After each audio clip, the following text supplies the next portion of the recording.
All right, it's Michael Guest here. I've got my mate Jack Nolan in the boat there, and we're just going to show you quickly a really simple and easy technique to drive your boat back onto your boat trailer. So I'm going to go and collect my twin cab truck, trailer ready to go. Jack's going to drive it on nice and steady, straight away. Polarised sunnies on, which you should have on in the water anyway. Quick visual inspection of the ramp. Different times I've come in before and there's been, somebody's dropped a big rock in there, there's been an old spare tyre, a shopping trolley, anything like that that's going to foul up your engine when you want to drive on. This is not a bad ramp, this one's got good depth of water. Jack will trim that engine up a little bit to make sure that we don't go too close to the bottom as we drive it on, but it doesn't have to be too scary. We've got a bit of a southwesterly breeze pushing us over the back, so you've got to be ready to deal with wind and tidal movement. So we had a heap of tidal movement pushing us that way. We'd want to start in quite close to the wharf here as we got close to the trailer because our momentum is going to go that way. If there was a big lot of wind or northerly wind pushing back this way, as we come in, we'd want to stay into the breeze because as you get closer to the trailer and you slow down, the breeze is going to push you. But today, a bit of a southwester that way, it's not too bad. Let's go and do it. All right, Jacko's coming in there now. So different trailers require different depths of water. This one here seems to like it, so that I've just got my on the dual axle trailer, the back guards are just level or just out of the water, seems to be a good position.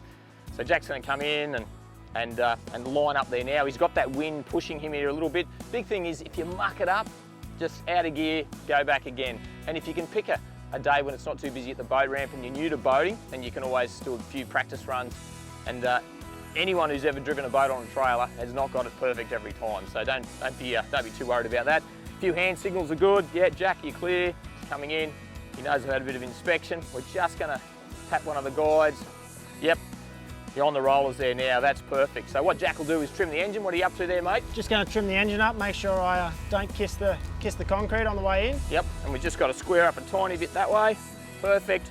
Come in, and then for my job is to just keep out the way. Look at that, how easy, and that boat's just creeping up there nicely. Keep coming, Jacko, about that much, mate. Keep going, keep coming. Perfect. So now, what are you doing there, Jack? You're holding it in gear? Just going to keep the boat in gear until Guesty gets the winch hooked up so it doesn't slide back off, and we're away to go. Yeah, so if Jack took the engine out of gear, it would go sliding backwards straight away. So we don't have to worry about winching the whole thing up. I've got that on now. Give that a good winch, that's locked in. I can go, yep, we're good to go. Back into neutral. Jack can trim that engine up. I'll quickly put the safety chain on, and that's done. Easy as that. Have a quick inspection of my boat. Down both sides, it's sitting on there perfectly. As easy as that. It doesn't need to be difficult driving on and off. You don't want to be smashing into this winch post. Make sure you give yourself enough clearance, as we mentioned, with that engine for the bottom.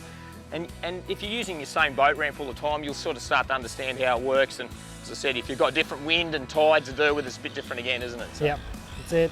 All right, let's go.